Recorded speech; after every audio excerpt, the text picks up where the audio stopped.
Hi everyone, this is our channel, Meet the Real Story. Please like, share and subscribe. Hey everyone, my name is Gwen. My story is different from anything you've ever heard before in your life. We all have grandparents, and we all love them very much. When they die, they leave an empty space in our hearts. It's never easy. My grandpa died a year ago. Before he died, he left me an old weird looking chest, which I never thought to open before, until today. I opened the chest, but all I found in it were two pieces of paper. One of them had only two words, Grandpa's house, and the other had a map drawn on it. I thought for a while, then I decided to go to my grandpa's old house and check things out. So I went to the house. As I took out the key to open the door opened wide. There was no one else there. I was scared, but I was curious to find out more about the map. So I went in. As soon as I got inside, the door slammed shut behind me. I was shocked and scared, but I wasn't gonna back out now. The house looked so creepy and eerie, like it was abandoned for 100 years, and it felt so cold, cold, like standing on ice. I opened the map in my hands and looked around. It showed the inside of the house. I followed the path till I reached the door. When I stood in front of it, it opened slowly on its own. Terrified, I took 2 steps back, but I glimpsed a shadow inside, so I moved forward. I stepped in, but with nothing under my feet, I fell, rolling over down the stairs. It wasn't a room, it was the basement. I tried to get up, but there was something on my legs. Of course, it was too dark to see what it was. Every time I take it off, it falls back again. I looked for my phone, but it wasn't in my pocket. Oddly enough, when I looked again, it was there. I took it out, and I turned on the flashlight, and there was my surprise. On my legs was the bony arm of a skeleton. I kicked it away and stood up quick. I lit around the room with my phone, but it was full of skeletons all over. Of course, no need to tell you I was scared the heck out of my wits. What happened next was beyond the understanding of an average person. The eyes of one of the skeletons turned bright red, and they were staring right at me. My feet started moving backwards automatically, and I found two bony hands clasping my neck. I freaked out, but then, suddenly, all the skeletons moved and stood in 2 lines, clearing a path for me. The map in my hand was glowing and indicating a place in the room.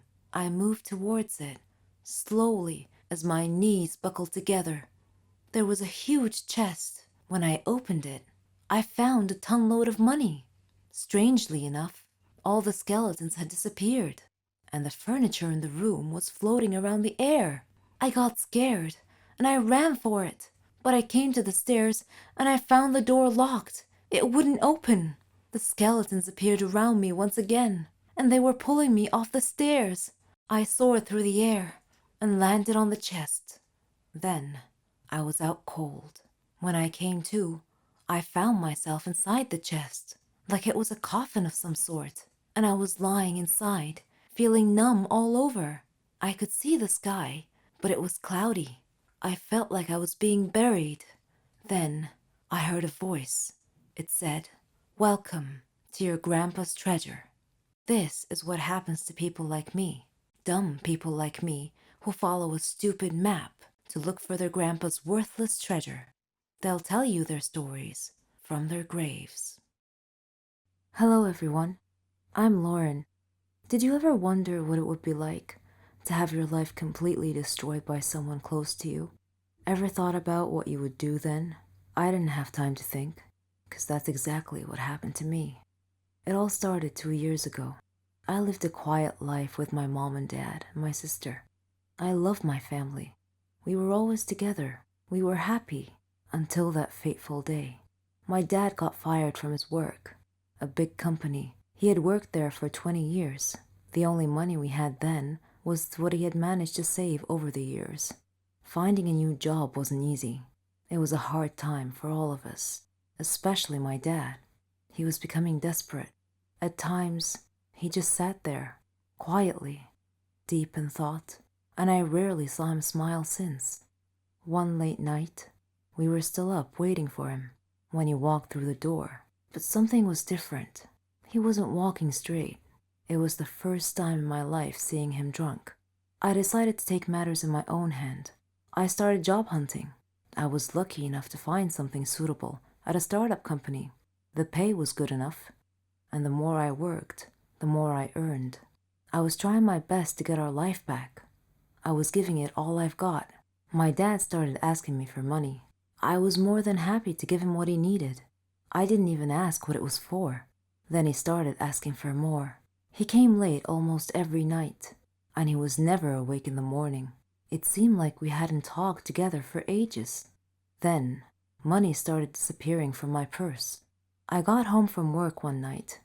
It had been a long day, and I was really tired. I put my bag in my room, and I went to the kitchen to find something to eat. I made myself a sandwich, then took it back to my room. But when I got to the door, I saw a shadow moving inside. I thought everyone was asleep, so I opened the door slightly and looked inside. I couldn't believe what I saw. My dad was standing over my bag, and my wallet was in his hand. He found no money in it, so he threw it on the bed and started going through my purse. At that moment, my mom came down the stairs. She had my dad's shirt in her hands and a small pack of white powder. I looked at her face. Her eyes were filled with tears. I tried to speak, but found nothing to say. My dad came out of my room. He saw us standing there. Suddenly, everything changed. He tore the shirt and the pack from my mom's hands. He was hysterical. He started breaking things around him. My mom and I were too scared to move, but then my sister came running down the stairs. He pulled her towards him and held a knife to her throat. He threatened to kill her if we didn't give him money. Without a moment's thought, I did what he asked. Things only got worse. Nothing was ever enough. He asked for more and more money, and if I refused, he'd get violent, beating up anyone in his path. I couldn't stand by and watch, so I would just give him what he wanted, until I decided enough was enough. He barged down the stairs one evening and asked for all the money I've got. I told him we had expenses to pay, the rent, school fees, but none of it mattered to him. He asked me again for the money and threatened me if I didn't do what he asked. I refused. He hit me so hard that I crashed my head against the wall and fell to the floor, bleeding. Everything went dark. My mom took me to different hospitals, and I had to do a lot of checkups and tests, but all the doctors said the same thing, that this was it. I was sentenced to live my life in darkness, never to see the light again.